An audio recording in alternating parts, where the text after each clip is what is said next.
राधेपुर गांव में एक रामलाल नाम का धनी सेठ रहता था। उसके बगल में एक जूते सिलने वाले गरीब मोची की दुकान थी।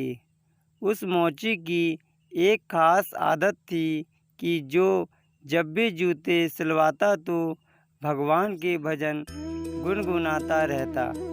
लेकिन सेठ ने कभी उसके भजनों की तरफ ध्यान नहीं दिया।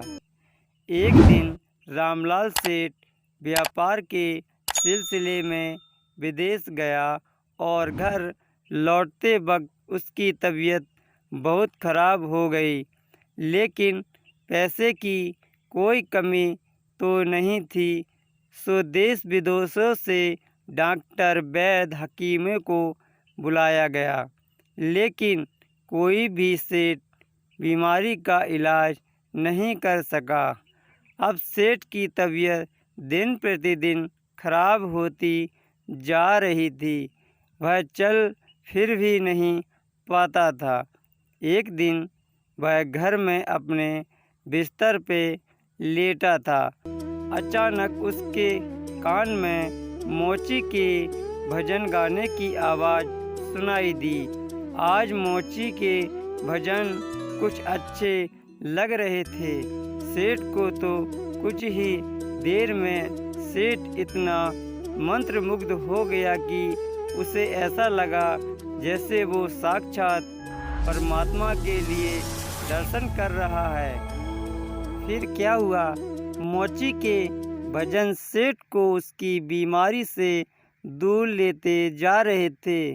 कुछ देर के लिए सेठ भूल गया कि वह बीमार है। उसे अपार आनंद की प्राप्ति हुई। कुछ दिन तक यह सिलसिला चलता रहा। अब धीरे धीरे सेठ के स्वास्थ्य में सुधार आने लगा। एक दिन उसने मोची को बुलाया और कहा, मेरी बीमारी का इलाज बड़े बड़े डॉक्टर नहीं कर पाए, लेकिन तुम्हारे भजन ने मेरा स्वास्थ्य सुधार दिया है।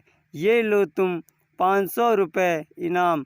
मोची खुश होते हुए पैसे लेकर चला गया।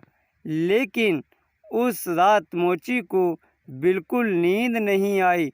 वो सारी रात यही सोच रहा था कि इतने सारे पैसों का कहाँ छुपा कर रखूं और इनसे क्या क्या खरीदना है। इसी सोच की वजह से वो इतना परेशान हुआ कि अगले दिन काम पे भी नहीं आ पाया। अब भजन गाना तो जैसे वो भूल ही गया था।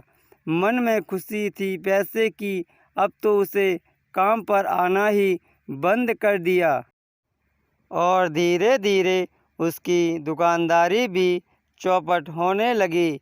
इधर सेठ की बीमारी फिर से बढ़ती जा रही थी। एक दिन मोची सेठ के बंगले पर गया और बोला, सेठ जी, आप अपने पैसे वापस रख लीजिए। इस धन की वजह से मेरा धंधा चौपट हो गया। मैं भजन गाया करता था, इस धन से मेरे परमात्मा से नाता ही तोड़वा दिया। मोची पैसे वापस रखकर वहाँ से अपने काम पर लग गया। कहते हैं कि धन हमारे जीवन में सर्वोच्च नहीं है।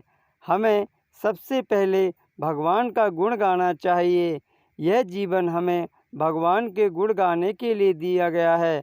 पैसे जीवन में सर्वोच्च काम नहीं आता है और ना ही पैसे सिर्फ अपने आय को चलाने के लिए है, ना कि इंसानियत भूल जाने के लिए।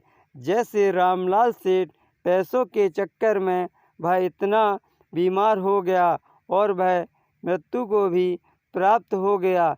दोस्तों, यह कहानी हमें यह सीख देती है कि जीवन में पैसे का कोई महत्व नहीं है। जब तक जीवन है तो हमें परमात्मा के गुण गाने चाहिए।